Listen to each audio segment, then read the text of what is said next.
What the fuck?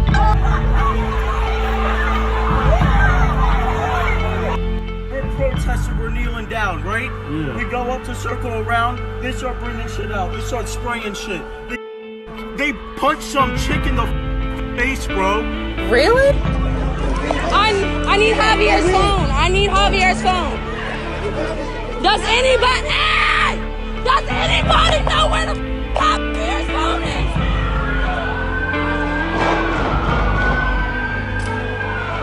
Shots fired! Shots fired! Shots fired! Shots fired! Go! Stop!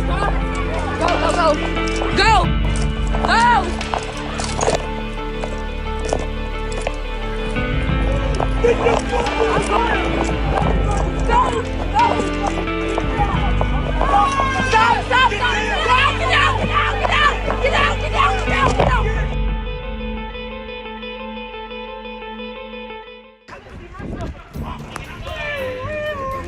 Yo. Josh, give me a lick, yo. Yo, fucking ridiculous, bro. Ridiculous, bro. Yo, tell Tony. This shit fucking crazy.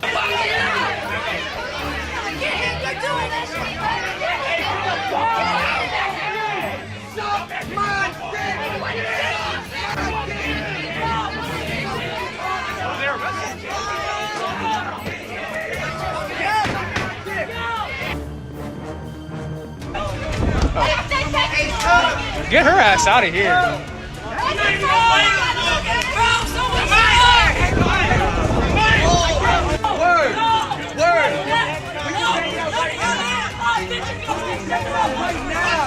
We can take it out right now. You are dead.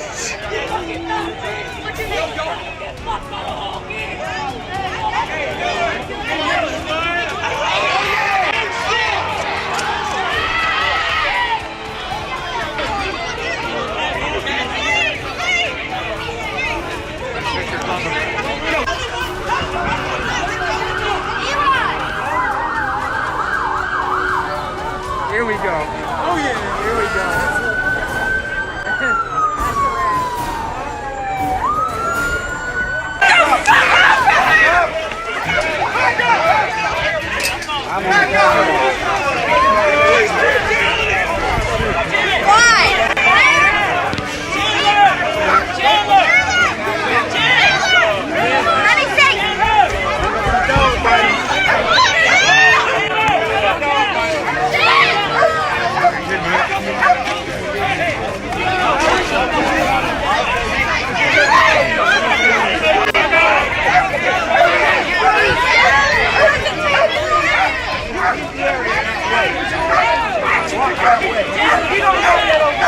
It doesn't take that many of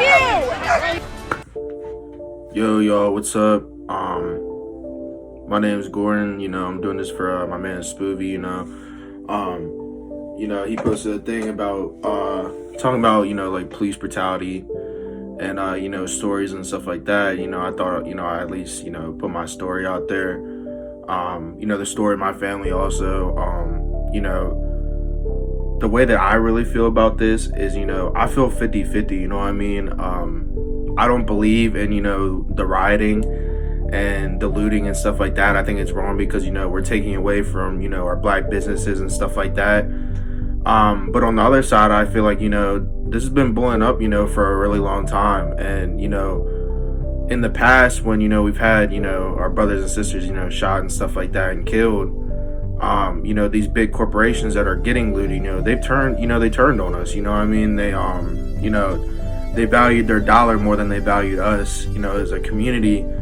And, when you look at that, it feels like a real slap in the face. And, so I feel 50-50, but I'm really, it's been, they could have prevented this by now. They could have prevented everything. But, I still wish, we could find, a more peaceful way to go about it. But, we've tried to be peaceful and it just hasn't gone to it. I've been pulled over probably 10, 11 times. I lost track. At least probably like 7 or 8 of the times, I've been put in cuffs, for a routine traffic stop, for them checking my car because it says it smells like weed, you know what I mean?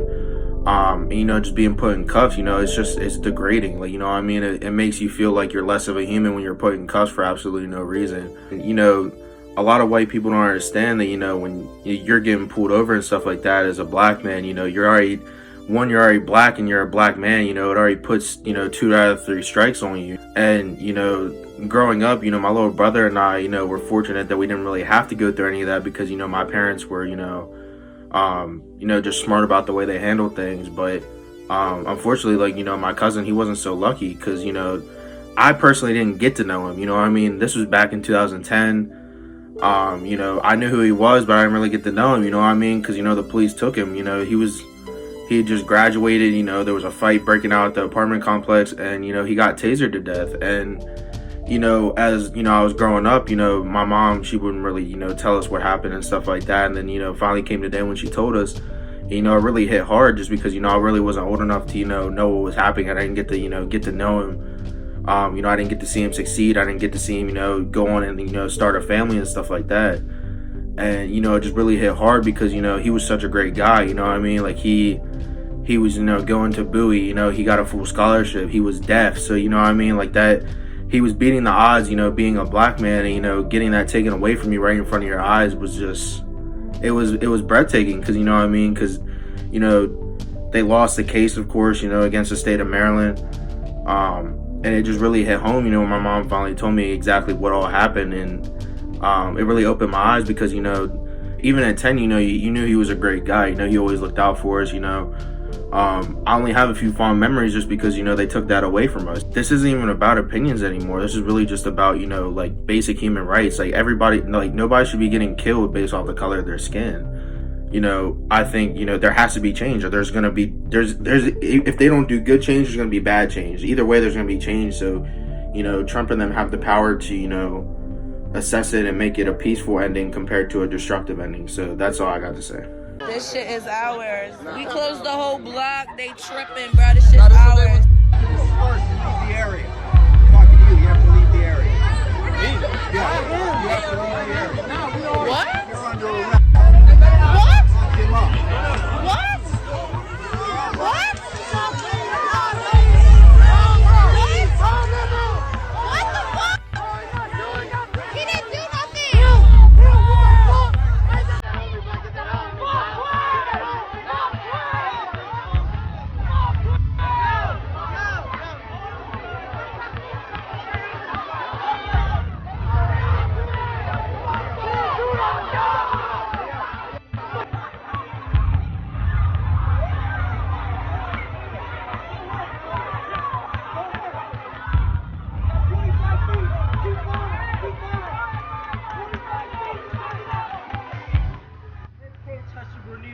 Right? Yeah. We go up to circle around, they start bringing shit out. They start spraying shit.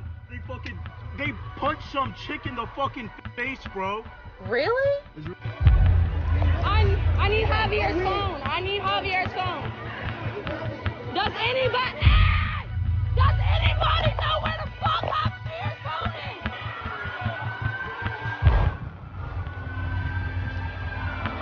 Shots fired! Shots fired! Shots fired! Shots fired! Go, bro. Go.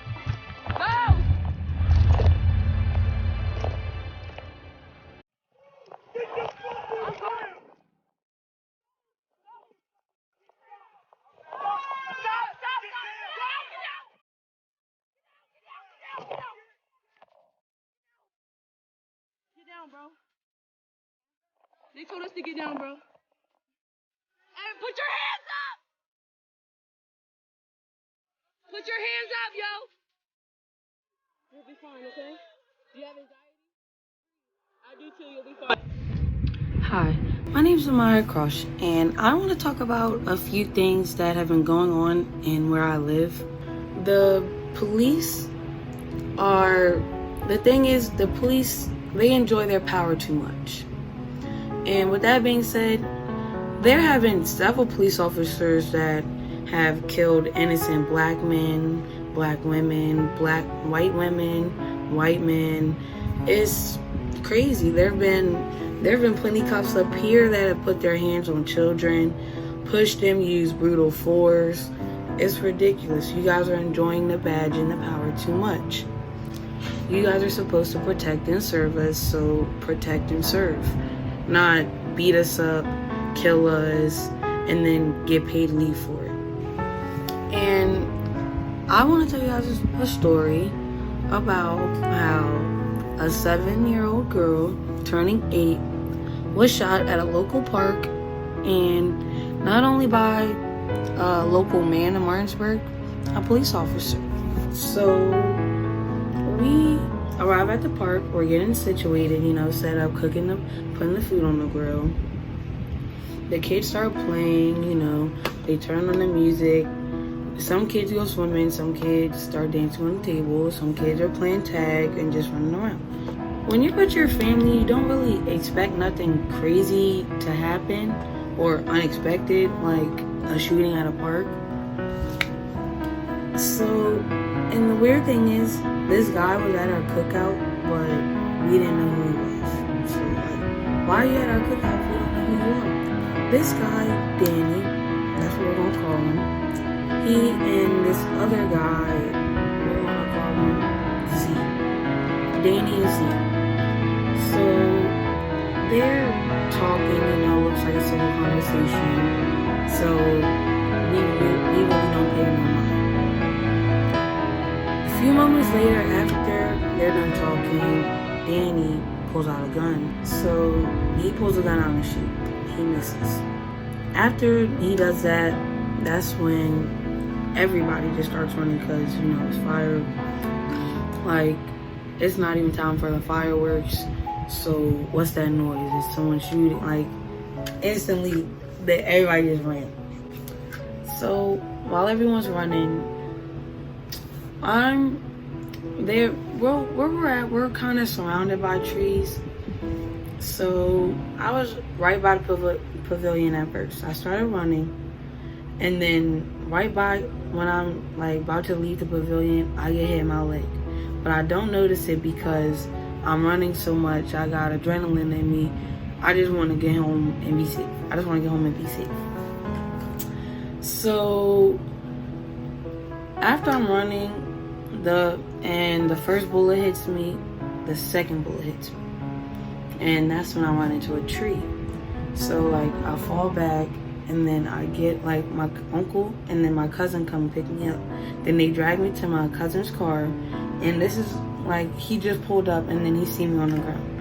So he runs over my cousin and then my uncle, and then he comes and picks me up. So they're taking me back to the car. They tell the officer, she just got shot. We gotta take her to the hospital. I didn't know I got shot until I looked down at my leg in the car, and then I passed out. It was too much blood. So right after I passed out, we arrived at the hospital. As the nurses are bringing me in the hospital, the police are arresting my cousin because they think he's the one that shot me. After that, that's when, they sent me to my overnight room. And this is right after they took pictures of my legs and did all that other stuff. This was July 4th. My 8th birthday was July 15th. And I finally get to go to court, tell my story. We're sitting there with the judge, He's point out to where you were. I pointed, I showed him, this is where I ran, this is where I, hit the tree. And then after that, that's when the ballistics and the medical examiner that was working on my case, they come in and they say, I was shot with a 22 and a 9mm. And at the time, this is what the cops were carrying. Well, the 9mm, what the cops were carrying. But, they couldn't really tell which cop shot me because there were so many at the scene. It's been a hard 8 years. It has.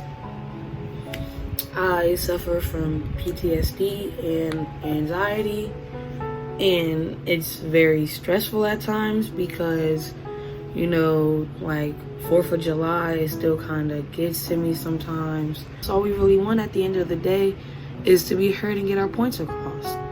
So the question is, are you listening? Can you hear me?